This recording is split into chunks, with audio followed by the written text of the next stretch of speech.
Hey everyone, and welcome to the video version of the Funnily Enough Show podcast. This is where you get the raw, unedited version of the video calls that I do with all of the guests on the show. If you're more of an audio person, then be sure to head over to Apple Podcasts or Spotify or your favorite podcasting platform where you can listen to it in your ear. But if you're more of a video person, you want to watch the live call, then it's coming right up now.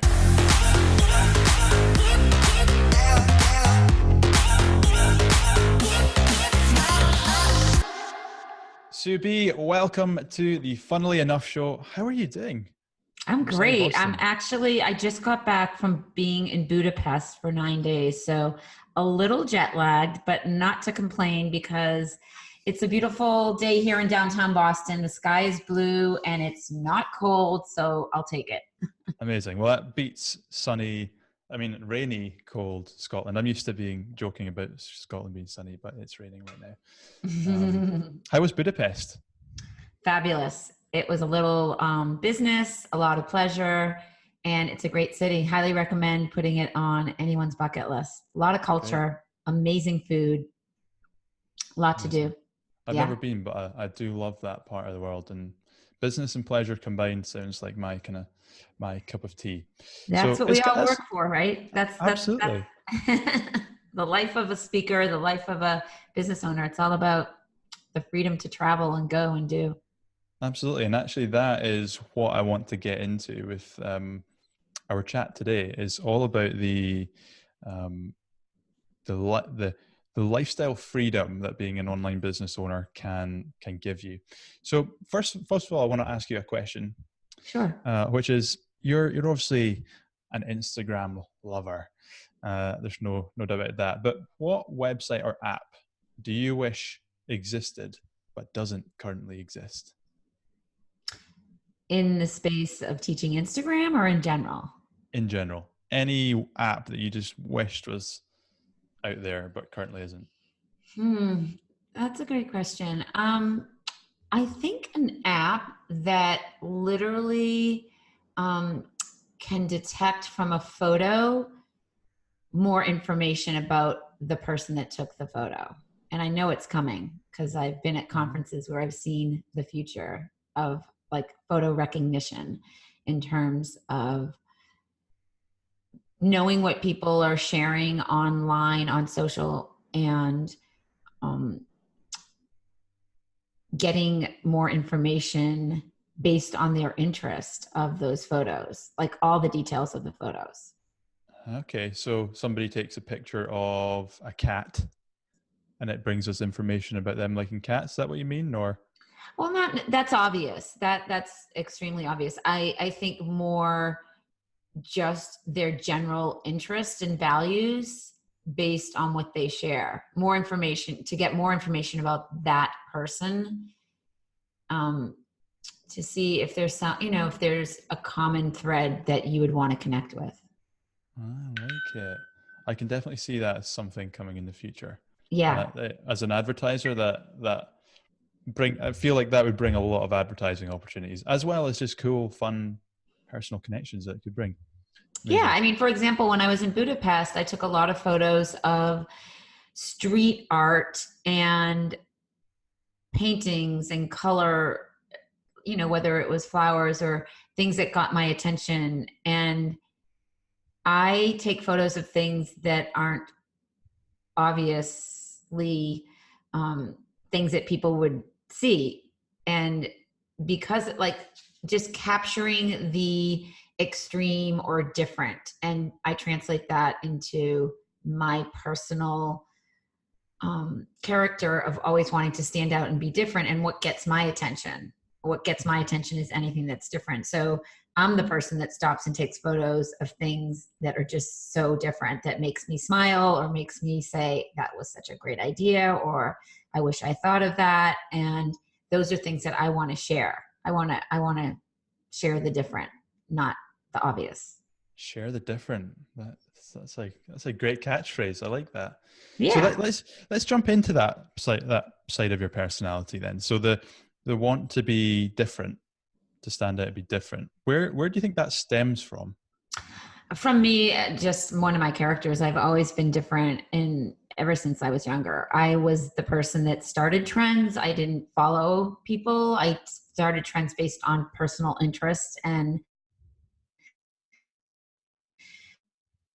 aesthetics of what I liked and how I could self express from certain things, whether it was certain shoes or clothing or just interest. I've always been, I've always celebrated myself and didn't really care so much about what people thought about me. And I think that that's a problem that a lot of people have, that they care too much about what other people think or how other people are going to react. So they are fearful and vulnerable and lack confidence to put their gifts out into the world. But I've been that entrepreneur ever since I was 13. I've had 18 businesses, and I had my first $1 million business when I was 22. So I've had a lot of success based on personal passions and interests. Yeah, and that, I mean, that actually leads me on to one of the first questions I had here written down, which was, you hit seven figures at 22, which is an incredible achievement. How did you, as a young person, then deal with that level of success? Because I feel you often hear Justin Bieber came out recently and said, "Oh, I had all this success, and it got to my head." Essentially, Yeah, how did you deal with it? so I think success means different things to different people. To me, success means having the freedom to choose what I do every day. Back then, when I was 22, I said I had $1 million business. I didn't say I was a millionaire. So when I say that, I started a business based on passion, which was hand painting clothing. And then I turned that into silk screening, and I was silk screening boxer shorts. And this is before anyone else was doing anything with boxer shorts. And I started a trend. I got licenses with Disney, with The Simpsons, with every college campus in the States. And we did $1 million in sales. So I think it's really important for people to understand that doing a certain amount in sales doesn't mean anything if the money's not in the bank account and there's not a profit. We were profitable. I did well. I had a good income at 22. And when I sold my business to my business partner 4 years later, I did well, but I wasn't a millionaire. So I say $1 million in sales. And so many people online and on the internet talk about doing 6 or 7 figures. And I really don't care. What I care about is, are you happy? Are you living that life of work-life balance, of freedom, as you just mentioned? And are you making an impact? And I currently have a team of 10 people working with me, and we all have work-life balance. There's a healthy bank account, and we get to choose. And to me, that is success. Yeah, I totally agree with you on that. Like this whole six, seven figure entrepreneur where it's like, oh, we just made seven figures this month, but yeah, your ad spend was also seven figures. So Exactly. it's Exactly. like, Like, tell me how much you yeah, spent in ads and tell me if there's any money in the actual account. And also, what I notice, especially on Instagram, since that's my jam, is, people that talk about money too much, like, if you have money, you don't need to talk about it. And you can see it by lifestyle. You can see it in the little details of, maybe the brands you're wearing without talking about the brands you're wearing, the places you travel, the places that you stay at, the place that you live. It should just be obvious without talking about it. I think people that talk about their money, um, I just question that. yeah, I think they often probably don't have it, and that's why they have to talk about it. S- Yeah. let's dive into that lifestyle freedom then, because I um, love the concept, being Scottish, of having freedom. And having that means whether that's financial freedom, time freedom, lifestyle freedom, whatever it might be. So what does a day in the life of Subi look like? Yeah, so my days are very well orchestrated, organized, with strategies in mind, always. My team has my complete back, meaning I get to wake up every day and do what I love and play to my strengths and my zone of genius, as I call it. And with that being said, that means teaching, educating, motivating, inspiring. and all the little nuances that are not my wheelhouse, like the automation of my business, the ads of my business, the organization of my calendar and blocking. I have people on my team that do all the things that eat up at time that I don't really enjoy. So my COO, Morgan, is constantly making sure that I'm content and I'm playing to my strengths and I'm doing what I love. And the minute, we have a quarterly meeting and I express something that I'm not really too fond of or keen of, or why did we commit to that? She figures out a way to turn it into the good, positive energy or thing that I enjoy. Because at the end of the day, if you're not enjoying what you're doing, then you should question, why are you doing it? Mm. So how do you differentiate then the things that you enjoy doing versus the things that you need to do as a business to earn that revenue? Or for you, is that, what does that look Yes. like? Yeah, so I'm at the point in my business where, we're very successful. Again, success for me is making decisions and choices. And so I have a personal assistant, I have a virtual assistant, I have someone that essentially helps orchestrate the productivity of my day. So I know the first thing I think of when I wake up is, how can I be healthier today? Like, healthy, to me, health is your wealth. My degree is in nutrition. So I'm always thinking, like, when can I move my body, i.e. exercise, and what foods am I going to be consuming today that keep me fueled at the best capacity?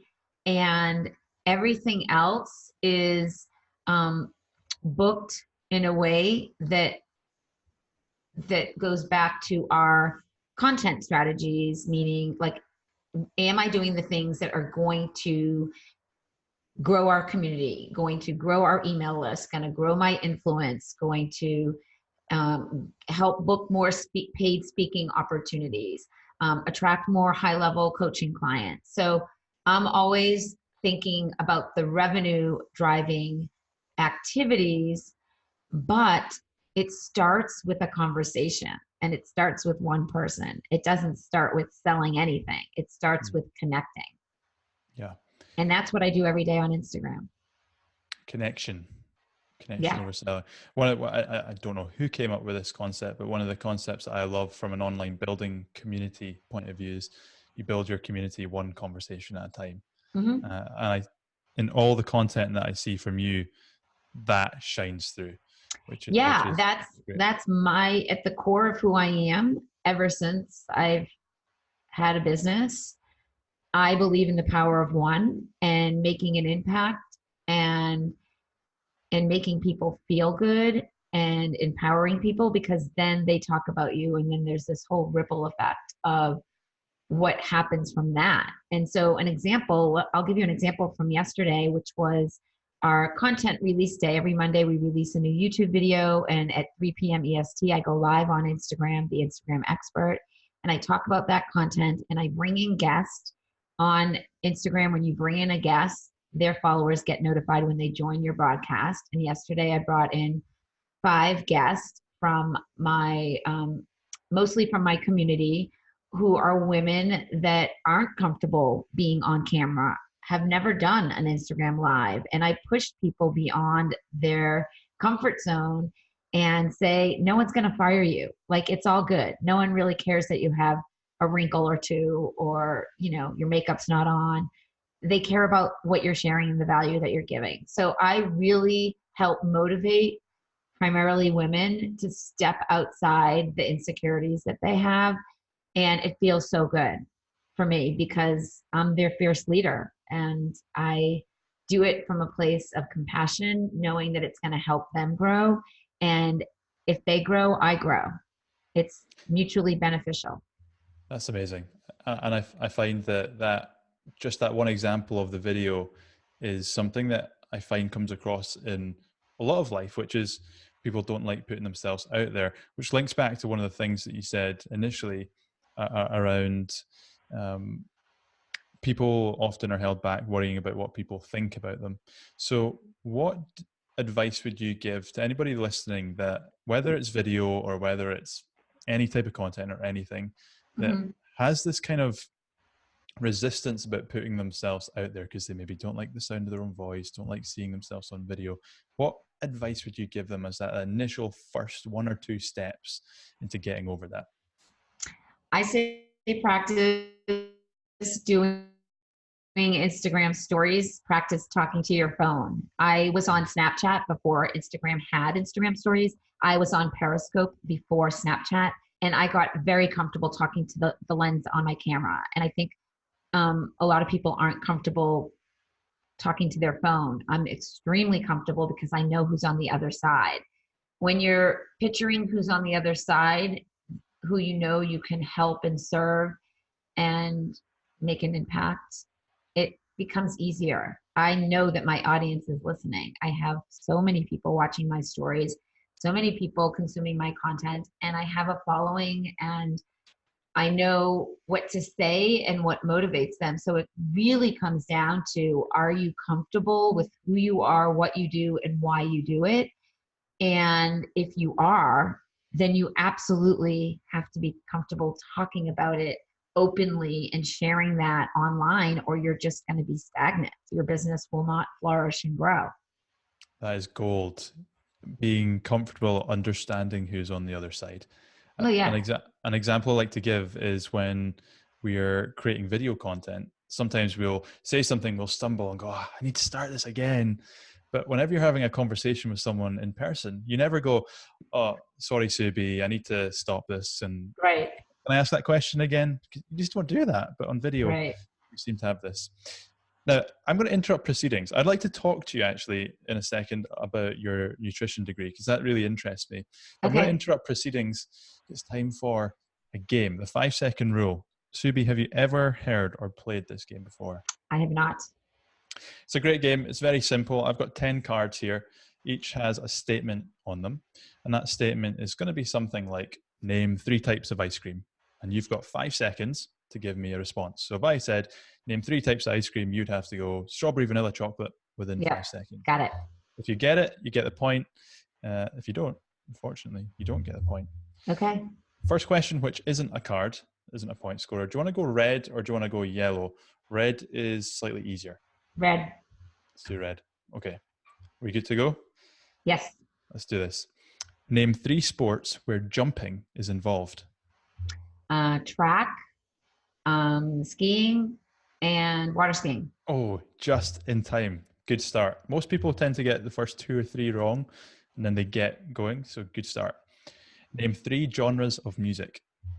Um, um, Classical, rhythm and Oh, blues. just out of time. It's That was tough. like, I have so many in my head, I couldn't get them out fast enough. It's tough. Name 3 types of holiday. Christmas, 4th of July, Veterans Day. Lovely. Name 3 things you might put on a snowman. Carrot, raisins, scarf. Great. Name 3 types of nut. Cashew, pistachio, walnut. Oh, you're fast. Name 3 dishes with eggs in the ingredients. Egg salad, souffle, and casserole. Lovely. 1 second to go. Name 3 Beatles songs. All You Need Is Love. I don't. Yesterday. Oh, just out of time.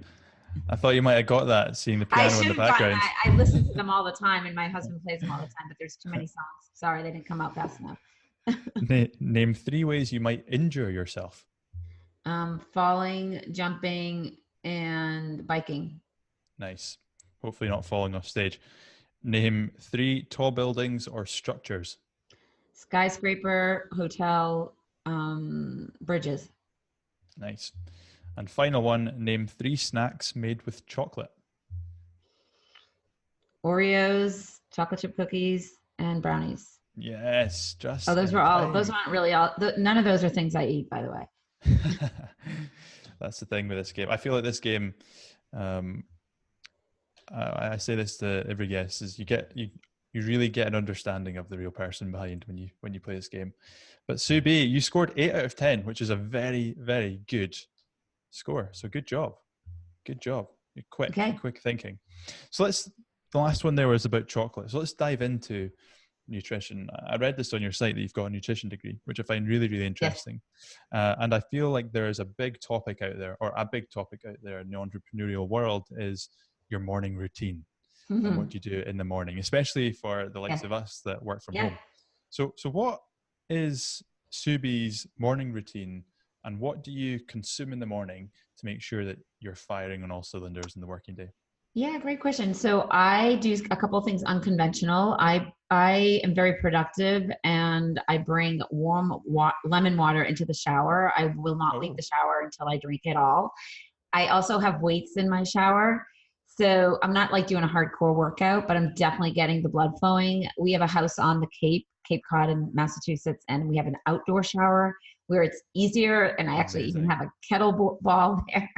So I definitely get in some arm strength in the shower. So lemon water, arm strength is part of my morning routine. And then I like Four Sigmatic. I don't know if you drink their cacao beverage, but I usually have that either in my coffee, or if I make coffee, I add almond milk, one of the nut milks. I don't drink any dairy. So, and then I'm thinking about protein. So either hard boiled egg whites, Ezekiel bread, avocado, um, and that kind of, and then a green juice. I have some kind of fresh juice every day here in Boston. I can just walk outside and get basically whatever I want within within steps. So I definitely drink those vitamins, which is awesome. And I take a probiotic, which one of my daughters introduced me to, which I really enjoy. That's kind of the food and ritual in the apartment. And then since I have a cute little cockapoo, I'm outside walking him in the morning, typically with my AirPods on and listening to something that's going to make me smarter. What might that be? A certain podcast or someone else's live or someone else's Instagram story, the style that they do it, what I like, what I don't like. I listen to learn, and I take away what I can apply to my business. And one of the reoccurring themes as of late that I've taken away from observation and listening is the casual is the new sexy. Mm. The casual way of talking and without selling, making it conversational and not in your face, hardcore, buy my shit.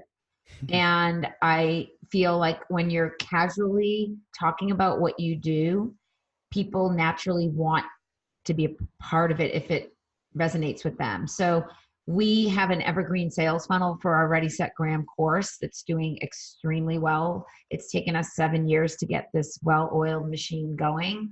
And when I say that, we have ads driving to that, and we have people going through this free, SubiZimmerman.com/3keys training. It's an hour training. Anyone in the world can watch it. And at the end, there's an offer. And I'm casually letting people know about this training because most people need it. They don't understand the 3 keys of Instagram that you need to know to be an influencer and to be the authority in your niche. And so that's what I teach. So I've learned to casually be selling it through other people's testimonials or their language. So that's one. And then the other is I had a meeting with Kendall on my team yesterday, and I said, there's this reoccurring thought going through my brain as of late, which is the word extreme, because being normal and blending in just isn't cutting it for anybody. So I'm always thinking about how can I be extreme? And being extreme is still being authentically who you are, but in an extreme way that makes things stand out. So for me, that's being extremely consistent with my branding everywhere, from what I wear to what, just when I'm on stage or when I'm in a campaign, whenever you see me on YouTube or anywhere, the energy around my brand resonates in a big way. People often use our brand as an example. The other is just completely authentically stepping into who I am, potty mouth and all. And a lot of people are turned off by the fact that I dropped the F-bomb, but it's just who I am. And if that bothers you, then I think there's more of a personal F problem off. with, yeah, problem with you than with me, because I'm not ever swearing at anybody. I'm just expressing feelings. And I think, that can be extreme. And then obviously the way that I show up in my Instagram account in an extreme way, um, whether it's my stories, my live, my IGTVs, or my feed, the four neighborhoods of Instagram. Mm. So yeah, I think the word extreme is important, and people tend to copy who they admire, respect, and see being successful. And that is the big no-no. It's, you've got to figure out what's extreme in your little world over there. So those are the two things that I've been thinking a lot about from observing, listening, watching, and teaching. Okay, there's some really interesting things there. I'm taking away three things from that. One is own yourself, and that don't go copy someone else's because it seems to be working. Like just be you, the Right. extreme version of you. The second thing is you. Although, so I've seen your content, your lives, everything, loads of times, and only now that you've just said it, there's always I've always felt like there's a thing with your brand, and now that you've just said it and how consistent you are with the minor things, I'm like, that's what it is. Is everything just loops in together? Consistent. Yeah, consistency is everything. And I'm going to give you a little bit of advice on the other end of this interview. Is I have never seen you show up in any of the comment threads of my content. This is my first time talking with you, which is awesome. I'm enjoying this. But I believe it's so important to actively be engaging and commenting with those that you admire, respect, and learn from. And I teach and preach this every single day. And so when someone says to me, "Oh, I've been following you for 4 years," I'm like, "Are you kidding me?" Like when I was in Budapest and I did a meetup with 7 people, and they're like, "Oh," and I'm like, "Why haven't you said hello? And you've been following me. Like, come on the inside, be a part of my community, and collectively give off good vibes and energy with the other people on the inside." So I think it's really important for people, if not to be lurkers, but to be engagers. And I think that that is a common um, thread of observation I've noticed as well, with all the thousands of people that follow me and meet me when I speak and tell me, "I've been following you forever." I'm like, "Oh my gosh, why haven't you said hi?" Mm. Right? Yeah, it's you're right. You're right, and it's something that like, even I teach is go and engage with people. Right. Yeah, I'm guilty of my own advice. Yeah, It not is and I'm not that person to call you out here, but I think it's a good lesson for everyone. total And because 100%. I'm always about teaching at the core, teaching is my drug. It's like this was a teachable moment, 100%. And right? yeah, I totally agree with you. So I'm just going to now pester you with comments and DMs all the time, Subi. Yay. and That's what I I just, love. and we're unfortunately out of time. And so I just wanted to draw one last conclusion from what we just spoke about there, which is which is a very, very important one I find, which was you mentioned there that it took you 7 years to have your funnel, this well-oiled machine, working very, very well. Now, I'm not saying that it didn't work until the 7-year mark, but a Right. lesson for everyone to take here is don't expect your funnels to convert overnight. Don't expect to set up a Facebook ad Right. to work tomorrow. These things take time. There's a reason that when they work, you get so much, Yeah. you reap so many rewards. It's because it's Absolutely. And what hard. I want to add to that, which I think is important, is we've been very successful since day one making money.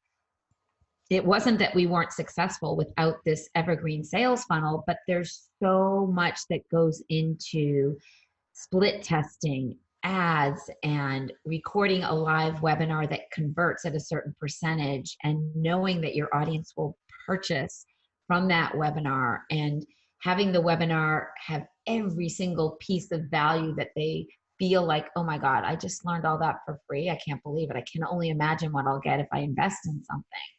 And there's so much that we've learned. I am that business owner, that entrepreneur, that online educator that's not in a rush for anything. I am all about slow and steady. I've been very fortunate with the lifestyle and the successes that I've had. But for this particular business, I wasn't racing to do anything. I was enjoying the process and the learning along the way without getting bogged down with, the minutia of success. I just think that being an entrepreneur is a journey, and you either enjoy the journey or you just don't continue on the path. Enjoy that process. That's an amazing message to end on. Subi, thank you so much for coming on the show. Tell everyone where they can find you, what sites, what social media, tell them everything. Awesome. So for all of you that enjoyed this, definitely download my free guide, subizimmerman.com/guide, GUIDE, 8-page of awesomeness. Also on YouTube, I've got a great channel with over 350 videos, most under 5 minutes, that you can continue to learn more about. Instagram, subizimmerman.com/YouTube is my channel. Hit the bell. You'll get notified when I drop new videos and when I do a live YouTube, which I've been doing more of lately. YouTube has been the engine for our business for the past year because it's owned by Google. We get found a lot from our YouTube efforts. And on Instagram, at the Instagram expert. If you enjoyed this video, definitely come over and leave a comment on any of my posts in my feed, and send me a direct message and tell me that you came over from this podcast and this interview. I always like to know how people discover me and find me, and I believe that AirPods and audio is the most intimate way to connect. So I do a lot of podcast interviews, and I always like to know how people come over. Do it, team. Go hit that bell notification. It's my surname. It makes me feel good. And also go and send a DM on Instagram. So thank you. So B, I should say, thank you so much for being on the show. It's been an absolute pleasure. Thank you. This was fun. A little different. I liked it. Hey everyone, me again, and thank you so much for watching the video version of the podcast. I hope you found that very useful and valuable and entertaining. I hope it brought a smile to your face. Now, if you'd like to listen to more of the shows, then head over to Apple Podcasts or Spotify or your favorite podcasting platform, and you can check that out. And if you'd like to see the show notes from this week's show, head over to mrgavinbell.com/podcast to get that goodness.